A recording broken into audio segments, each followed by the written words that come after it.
Morning, Pilgrim. Good morning, Pilgrim. I hope you're doing well today. I hope you're doing well. Hope all my friends are doing well.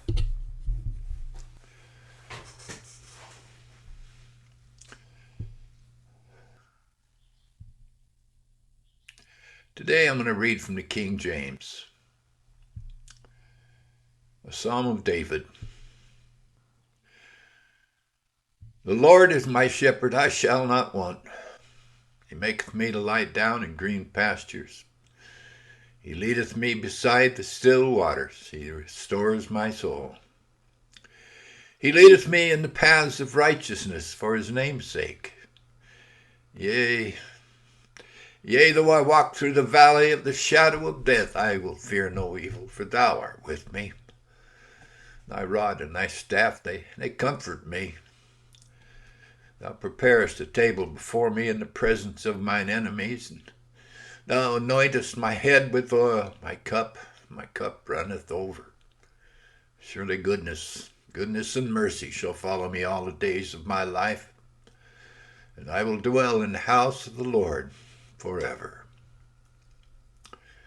The word of the Lord from the King James Version.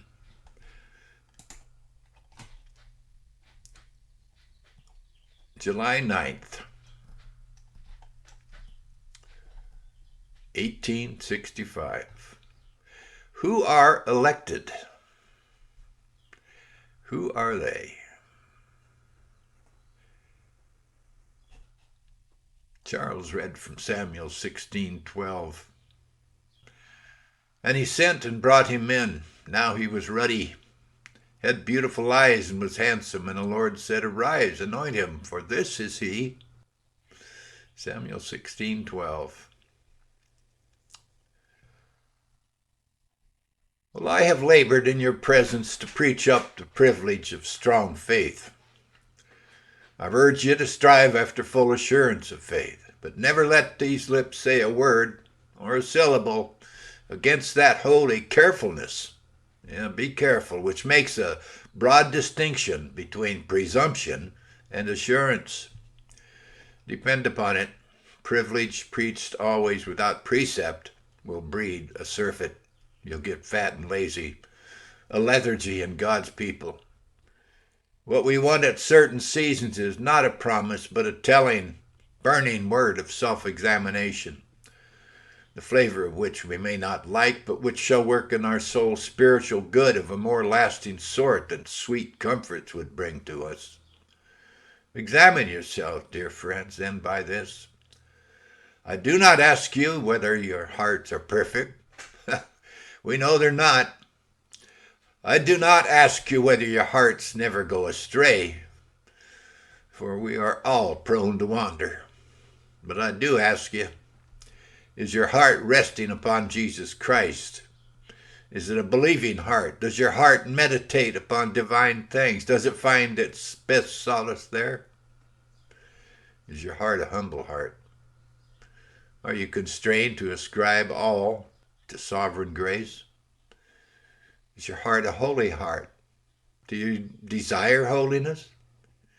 You find your pleasure in it? Is your heart bold for God? Does your heart ascribe praises to God? Is it a grateful heart? And is it a heart that is wholly fixed upon God, desiring never to go astray? If it be, then you have marks of election. Search for these, and add to all your searchings this prayer. Search me, O God, and know my heart. Try me, and know my thoughts, and see if there be any wicked way in me, and lead me in the way everlasting. Earlier I read from Psalm 23. It illustrates the marks of election. A heart that is believing, verse 1. The Lord is my shepherd, I shall not want. Meditative, verse 2. He makes me lie down in green pastures. He leads me beside still waters. Humble. 2 and 3a. He makes me lie down in green pastures. He leads me beside still waters. He restores my soul. He makes me holy. He leads me in paths of righteousness for his name's sake. Brave. 4. Even though I walk through the valley of the shadow of death, I'll fear no evil, for you are with me. Your rod and your staff, they comfort me. Contented and grateful. Verse 5. You prepare a table before me in the presence of mine enemies. You anoint my head with oil. My cup overflows. 6. Surely goodness and mercy shall follow me all the days of my life, and I shall dwell in the house of the Lord forever. That is constancy. That was all from the English Standard Version. Well, Pilgrim, can you see these marks in yourself? Search yourself. Ask God to search you, help you in the search. He'll certainly do it. So God bless, Pilgrim. Think on these things. Have a blessed, blessed, blessed day.